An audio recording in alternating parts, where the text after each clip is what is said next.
All right, so today I want to talk about why I ended up switching to Fuji from Sony, right at like Sony's peak of releasing all these brand new cameras. Let's get started. What's good, everybody? Ken here. You're watching OriginaldoBo, and today I want to talk about my switch, my transition to Fuji after using Sony for well over 3 years. So I ended up snagging myself a Fuji X-T4, and this is the camera that essentially sort of kicked off this transition for me. Now, when I was in Colorado, I actually was waiting on my shipment of my Sony a7S III, but the day came and went, and the a7S III never came, and it sort of left a bad taste in my mouth. So you can sort of say that some of this transition really came into play because I was just impatient. I was craving something new, and I wasn't willing to wait for the a7S III to hit my hands. So I ended up making a jump to Fuji. Now, to be fair, I looked at multiple camera manufacturers, and I ended up settling on the Fuji X-T4 because it had the least amount of compromises. So what was I looking for that Sony didn't already offer me? Well, to start off, 4K 60. Now, why is 4K 60 important to me? Well, shooting real estate videography, I like to slow my footage down, and I was shooting in 24 frames per second actually quite often, and I would slow it down sometimes about 40% to really get those really smooth shots. But up until recently, I actually started shooting in 30 frames per second, so I can still slow it down, maybe not quite as much, but I am getting a really buttery smooth result in the end, especially on my panning shots.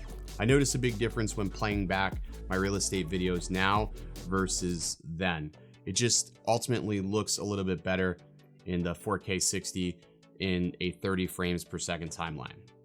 The second reason was I wanted 10-bit color, and none of the Sonys at the time offered 10-bit color. Why is 10-bit important? Well, when you're working in a house and you're trying to pull certain ketones or get white balance correct, having 10-bit is pretty essential. And it was one of the big things that I really wanted out of a camera.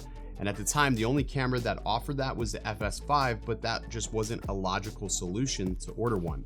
Now, the a7S III would have been logical, but it sort of brings me to the next complaint and gripe as to reason why I switched to Fuji, and that was the price.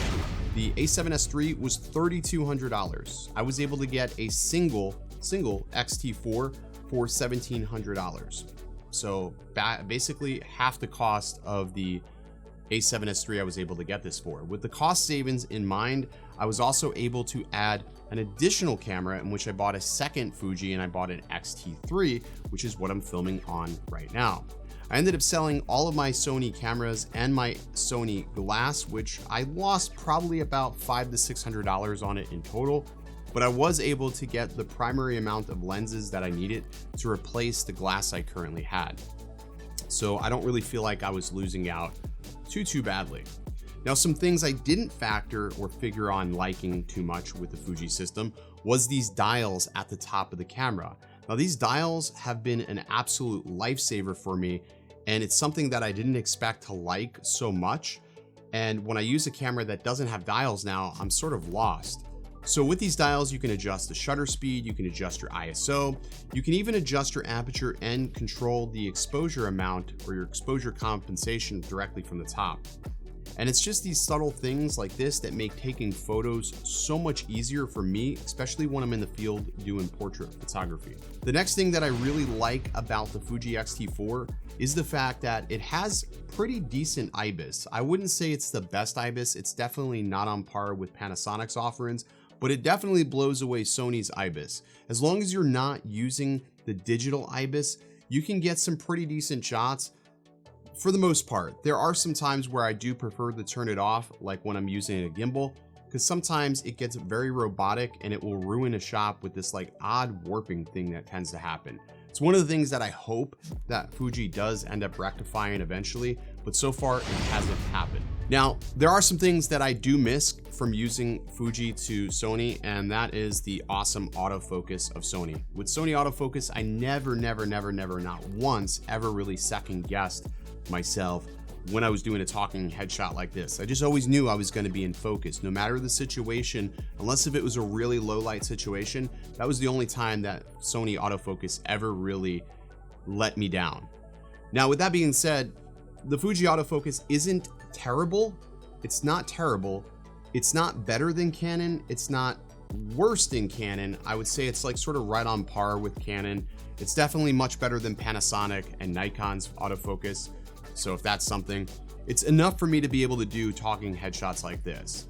But what I found is that there's things like focus limiter that will allow me to limit how far back the focus is actually drifting, and things like that have helped me out tremendously. In photos, I have zero problems with autofocus, and for the most part in videos, I have zero problems with autofocus. There's only been a couple of instances where I've noticed that I've had an issue, and it was when I was vlogging in Philadelphia, where I was trying to film at f2.8 outside, and there's just a lot going on in the background, and obviously the camera was having a hard time focusing on me. So that's to be explained when you're filming at a shallower field of depth. But all in all, I really haven't had too many problems with the autofocus, but something I want to bring up. And then the last thing I wanted to really talk about as far as a con, like a massive negative for me, was the menu system. The menu system was a little bit goofy. There's just things sort of buried in menus and sub menus. And I think that's been the thing that's taken me the longest to get used to, is trying to figure out how to make this camera have the same sort of configuration as my a6600 and a7 III, to where I was familiar with all the settings. And that probably took me about 2 weeks, and that was honestly the most frustrating part of switching the cameras, but that's honestly going to be any camera. And then if I wanted to add in one more thing as a third thing that I find as a con of the Fuji system, is its lens selection. Currently you have a pretty good amount of first-party lenses. However, with those first-party lenses, not all of them are the best when it comes to autofocus. There's only a handful that really work well. Luckily enough for me, the ones that do work well are all I'll ever need. And actually right now I'm filming on one of the only third-party lenses available for the Fuji system, which is the Viltrox 23mm autofocus, and this thing works really exceptionally well.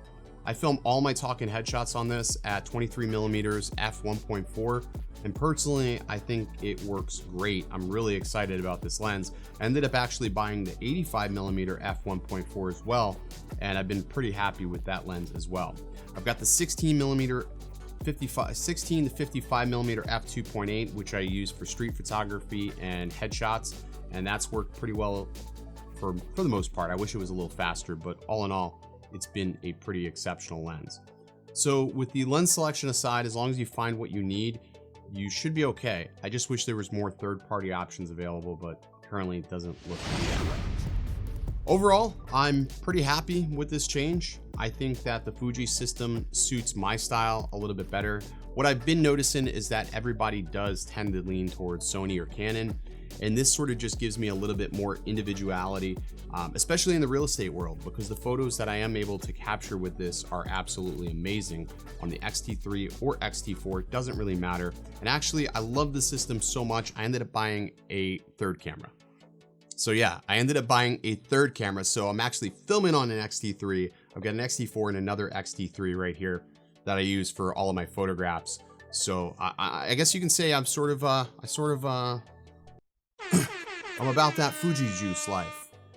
But yeah, it's just this camera has made me feel inspired to want to create. It's made me feel inspired to pull a camera out and snap off of a photo, which is something that my Sonys never really did for me. And then the last thing, the very last thing, I promise this is the last thing I'm gonna say, is the fact that there's different configurations for video and photo mode. So when I'm in the field, I can toggle back over to photos and just pop off some photos and then go right back to video, which is something I couldn't do with my Sony. I would have to fumble through my menu system, make sure I turn off S-Log or whatever color profile I was filming in to be able to take a photo. And if it was something I needed to catch in a moment, that moment probably already passed with the Sony. So yeah, pretty much digging this. There's really a lot to love about this, and I think trying something new has sort of inspired me. And I'm not saying that I'm gonna stay on Fuji forever, because I like change, and oftentimes I will just jump to another camera system. So Who knows, if Panasonic or something ever gets their crap together with autofocus, maybe one day I will film on them. But yeah, if you guys have any questions and comments, I know I made a video talking about my best purchase was the A7 III. I think that was up until I found this. And again, I was impatient. That's the reason why I landed here on Fuji. So I think if I probably was patient, I probably would have an A7S III and maybe this video wouldn't even be happening. But honestly, I don't regret that it did because it's given me a taste of something different that I probably wouldn't have chosen otherwise. All right, hope you guys enjoyed and stay original.